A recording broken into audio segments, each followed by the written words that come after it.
మన ధర్మం రక్షణ కోసం, ధర్మ జాగరణ కోసం, సంస్కృతి రక్షణ కోసం ఈ రోజు మనందరం ఇక్కడ కలిశాము. మన భారతదేశము యొక్క ధర్మ రక్షణ అంటే విశ్వ కళ్యాణం కోసం ధర్మ రక్షణ. మన పురుషార్థంతో మన ధర్మాన్ని రక్షించుకోవాలనే సంకల్పంతో ఇక్కడికి వచ్చిన ఈ జన సమూహాన్ని చూసి చాలా ఆనందం వేస్తుంది. శివాజీ యొక్క నాటకాన్ని చూశాం. శివాజీ ఈ జాతికి శివాజీ యొక్క జీవితం లోక కళ్యాణం కోసమే.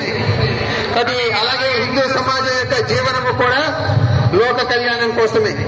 మరి దీనికి ఆధారం ఏమిటంటే జ్ఞాన జ్యోతిని అందించేటటువంటి 5 రకాల పద్ధతులు హిందూ సమాజం యొక్క ప్రేరణ ఆహ్వానం చేసి అందులో వాటిని జ్యోతి రూపంలో ప్రతిష్ఠ చేసుకుంటాము.